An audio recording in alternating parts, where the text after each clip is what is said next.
United Kingdom, 0.47%. Federal Republic of Germany, 0.85. Step back in time to the late 1980s and early 90s, when the New Statesman ruled British television with its sharp satire and hilarious portrayal of the political world.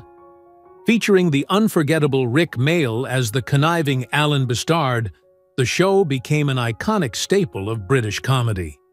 But what happened to the talented cast behind this political farce after the series ended in 1994? How have their careers evolved, and what are they up to today? Join us as we take a closer look at the cast of The New Statesman, comparing their roles on screen to their lives off screen, revealing where they are now and the surprising twists their careers have taken. This is a journey through comedy, drama, and the unexpected paths of fame. Don't miss it. Michael Troughton, born March 2, 1955 in Hampstead, London, England, was 32 years old when he debuted as the hapless and sycophantic Piers Fletcher Dervish in The New Statesman. The role showcased his comedic talents and made him a fan favorite as the foil to Rick Mayall's Alan Bastard. The son of Doctor Who star Patrick Troughton, Michael grew up in a theatrical family. He initially trained as a teacher, but was drawn to acting, following in his father's footsteps. After studying drama, he began his career on stage before transitioning to television, appearing in series like Angels and Minder. In The New Statesman, Troughton's portrayal of the bumbling Piers perfectly complemented Mayall's cutting satire. His character's naivete and blind loyalty to Alan Bastard provided much of the show's humor. Off-screen, Troughton was known for his warmth and humility, often crediting his colleagues for his success. Troughton married historian Caroline Marston in 1981, and they had 2 children, Sam and Jim, both of whom pursued careers in the arts. The family faced personal struggles, including Caroline's illness, which ultimately led to her passing in 2012. Despite the heartbreak, Troughton continued acting and later authored a biography of his father, celebrating his family's theatrical legacy. Now in his 69th, he remains active in acting and writing, frequently appearing in theatre productions and British television dramas. Rick Mayall, born March 7, 1958, in Harlow, Essex, England, was one of Britain's most beloved and anarchic comedians. When he starred as the unscrupulous and hilariously immoral MP Alan Bastard in The New Statesman in 1987, he was 29 years old and already a household name thanks to his groundbreaking work in The Young Ones, 1982 to 1984, and Bottom, 1991 to 1995. Mayall was the son of drama teachers, which helped him develop an early passion for performance. He attended the University of Manchester, where he met longtime collaborator Adrian Edmondson, forming a comedic partnership that revolutionized British comedy. Mayall's sharp wit, exaggerated physical comedy, and fearless satire set him apart in shows like Blackadder and Filthy, Rich and Cat Flap. In The New Statesman, Mayall's portrayal of Alan Bastard, a conniving, self-serving Conservative MP, became iconic, capturing the political cynicism of Thatcher-era Britain with biting humor. Behind the scenes, Mayall was known for his relentless work ethic and boundless energy. However, his life was not without challenges. In 1998, he survived a near-fatal quad bike accident, leaving him in a coma for days. His recovery was remarkable, and he often joked about the experience, embodying his indomitable spirit.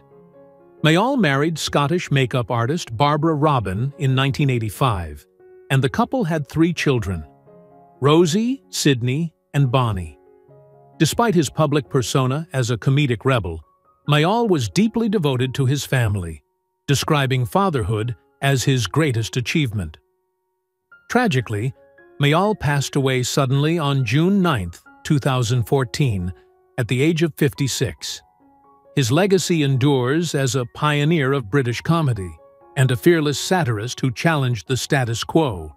Terence Alexander, born March 11, 1923, in Islington, London, England, was 66 years old when he graced the New Statesman as Sir Greville MacDonald. With his refined demeanor and impeccable sense of timing, Alexander was a natural fit for the role of the suave, politically connected aristocrat who epitomized old-world privilege and power. Alexander's early life was shaped by resilience and determination. Born into a middle-class family, he was educated at Radcliffe College, where his interest in performing arts first blossomed.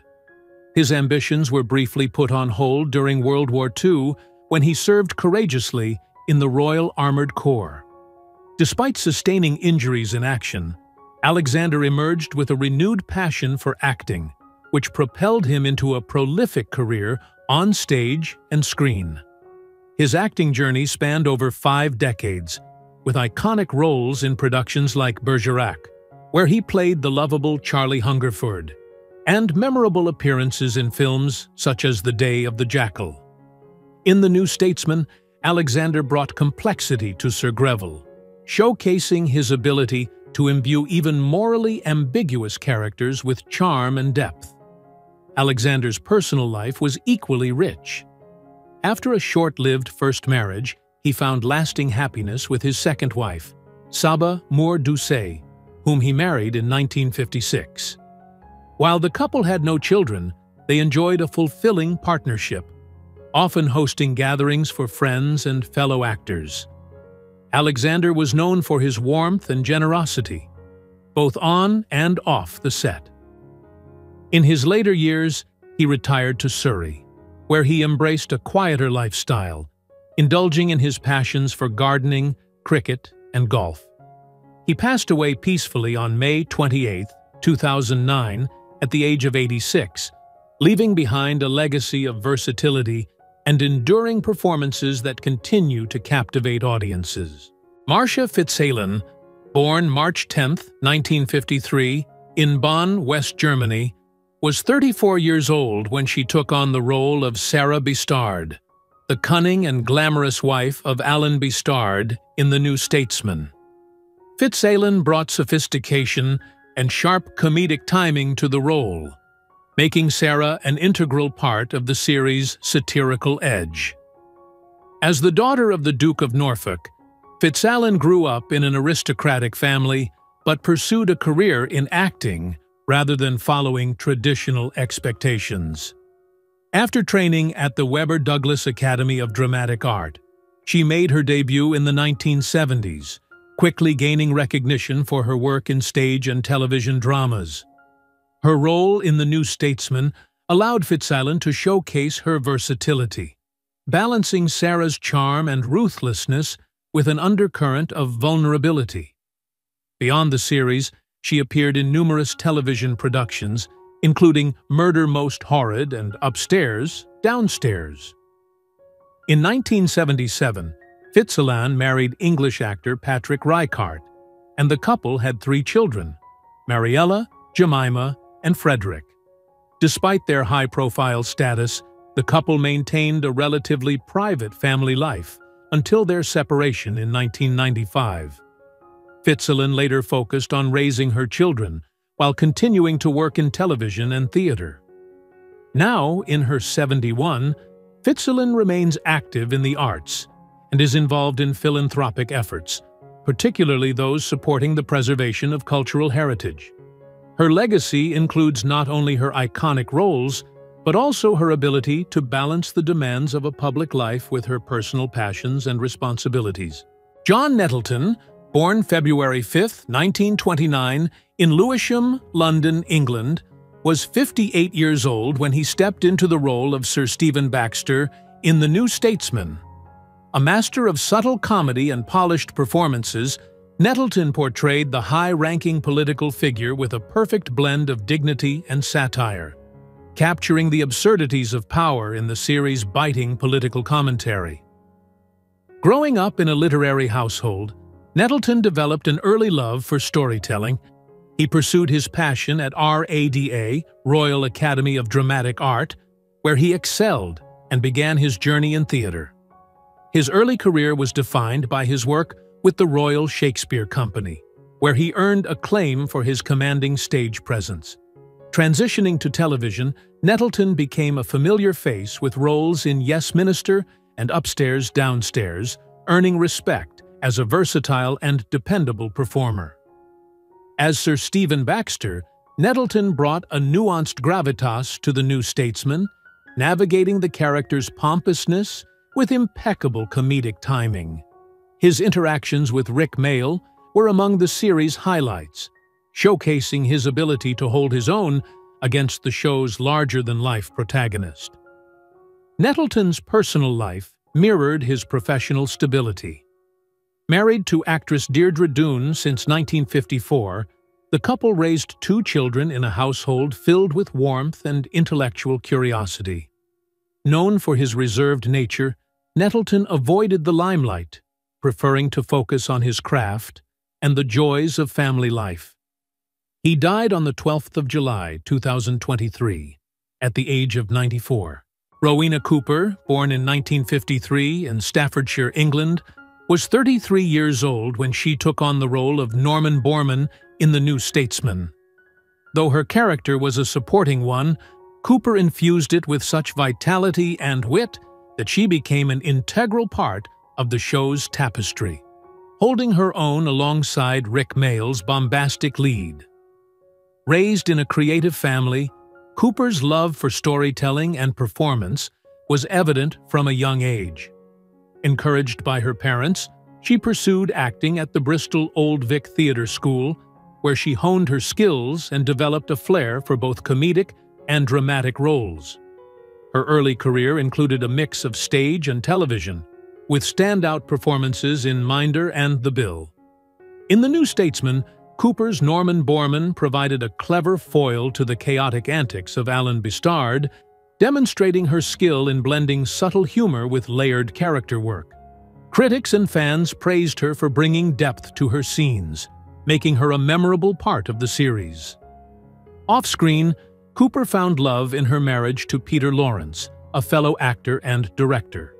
Together, they raised a daughter, Harriet, who inherited their artistic inclinations. Balancing a demanding career with family life was challenging, but Cooper managed it with grace, often choosing roles that allowed her to remain close to home. Now, in her 89th, Cooper continues to contribute to the arts, occasionally appearing in stage productions and lending her voice to radio dramas. She is also an advocate for women in the entertainment industry, mentoring young talents and supporting initiatives aimed at promoting diversity in British media. Victor Lucas, born July 12, 1919 in London, England, was 70 years old when he portrayed Mr. Speaker in The New Statesman. His depiction of the parliamentary authority figure brought a sense of gravitas and subtle humor to the show, enhancing its satirical take on British politics. Lucas's early life was shaped by the tumult of post-World War I Britain. Growing up in a modest household, he developed a love for literature and performance through school plays and local theater. During World War II, Lucas served in the Royal Air Force, an experience that deeply influenced his perspective on life and storytelling. After the war, he pursued acting, honing his craft on stage before transitioning to film and television. Known for his appearances in The Avengers, Dad's Army, and Doctor Who, Lucas had a reputation for bringing depth to every role he played, whether dramatic or comedic. In The New Statesman, his portrayal of Mr. Speaker offered a perfect counterbalance to the chaos of Alan Bistard's antics, underscoring the absurdities of the political system. In his personal life, Lucas was married to Margaret, a schoolteacher, for over 3 decades. The couple had 2 children, Edward and Clara, both of whom pursued careers outside the entertainment industry. A devoted family man, Lucas often spoke about the importance of balancing work and home life. Tragically, Lucas passed away on November 17, 2000, at the age of 81. Remembered as a consummate professional and a kind-hearted mentor, his contributions to British television and theatre remain cherished. His legacy lives on through his memorable performances and the countless actors he inspired during his career. Nick Stringer, born August 10, 1948, in Torquay, England, was 39 years old when he appeared as Crippen in The New Statesman. Stringer's character was a memorable, if minor, presence in the series, portraying one of the many figures caught up in Alan Bustard's scheming world.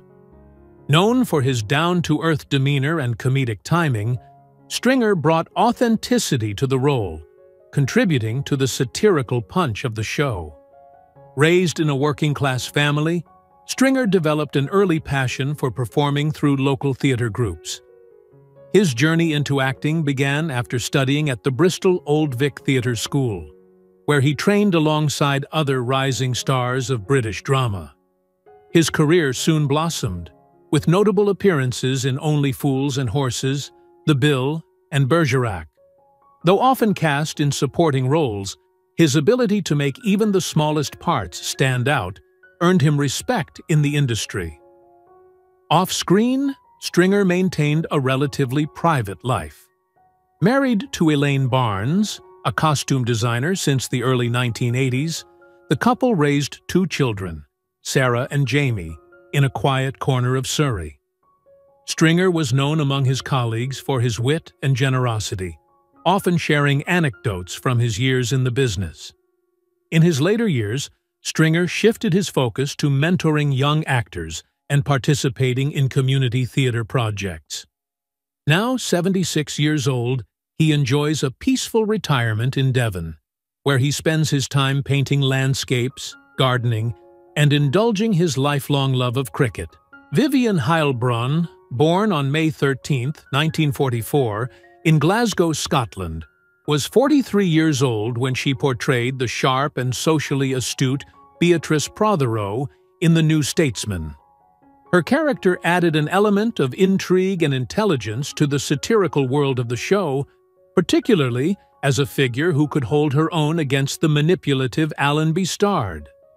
Heilbronn's refined acting style brought both elegance and wit to the role, making her performance unforgettable.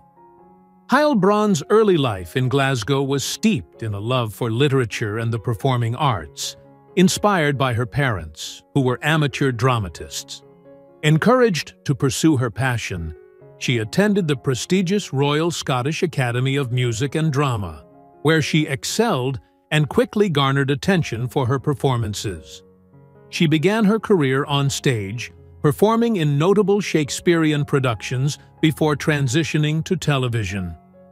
Her breakthrough came in the 1970s with critically acclaimed roles in series like The Moonstone and Warship, showcasing her versatility.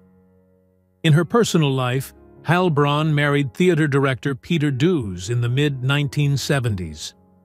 The couple shared a strong bond, supporting each other's creative endeavors until Dews's untimely death in 1997. Though they had no children, Heilbronn remains close to her extended family, often describing her nieces and nephews as a source of joy. Now 80 years old, Heilbronn resides in her native Scotland. She remains active in the arts, mentoring young actors and occasionally participating in radio dramas. Known for her wisdom and warmth, she continues to inspire admiration in both her peers and audiences. Steve Nallon, born November 8, 1960, in Leeds, England, was 27 years old when he debuted as the voice and satirical impersonator of Prime Minister Margaret Thatcher in The New Statesman. His portrayal was both biting and hilarious, capturing Thatcher's distinctive tone and mannerisms with uncanny accuracy. Nallon's performance added a unique layer of satire to the series, cementing his reputation as one of Britain's finest impressionists. From a young age, Nallon displayed a talent for mimicry, entertaining classmates and teachers with his spot-on impressions.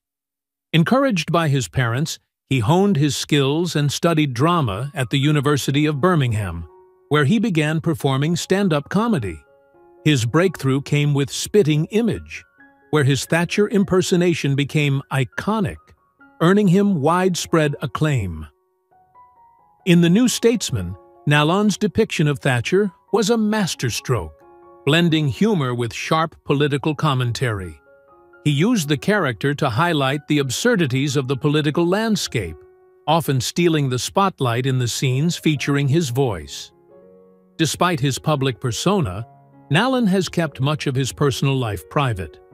An openly gay man, he has been a vocal advocate for LGBTQ+ rights and frequently uses his platform to support causes close to his heart. While he has not married or had children, he shares his life with a long-term partner, artist Daniel Reed, and the couple resides in London. Now 64 years old, Nallon continues to perform and teach, sharing his expertise in voice work and comedy with the next generation. He remains an influential figure in British satire, regularly appearing on radio shows and at political events, ensuring his legacy as a pioneering satirist endures. Benjamin Whitrow, born on February 17, 1937, in Oxford, England, was 54 years old when he took on the role of Paddy O'Rourke in The New Statesman. As a shrewd political player, O'Rourke was a fascinating character, brought to life by Whitrow's characteristic blend of gravitas and dry humor. His ability to command attention in every scene ensured his character left a lasting impression. Whitrow was educated at the prestigious Dragon School in Oxford before training at RADA. He developed a prolific stage career, joining the Royal Shakespeare Company and earning acclaim for his performances in productions like Henry IV and The Merchant of Venice. His transition to screen roles in the 1970s and 1980s brought him widespread recognition, with standout appearances in Pride and Prejudice, 1995, as Mr. Bennet, a role that remains one of his most celebrated. Whitrow's personal life was as colorful as his career. He married Catherine Cook, and the couple had 2 children, Hannah and Thomas. Additionally, he had a son, Angus, with actress Celia Imrie, in what was a unique and amicable arrangement.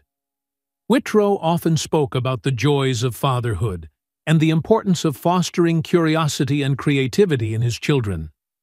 Sadly, Whitrow passed away on September 28, 2017, at the age of 80.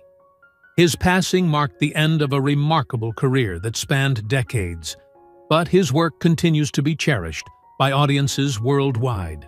James Saxon, born on June 12, 1954, in Swindon, England, was just 37 years old when he portrayed Victor Crosby in The New Statesman.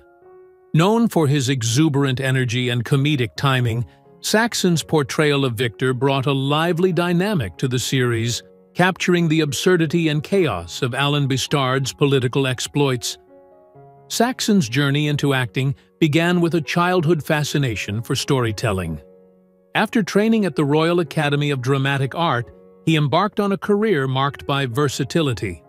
His roles spanned television and stage, with notable appearances in Lovejoy, Rumpole of the Bailey, and Bergerac.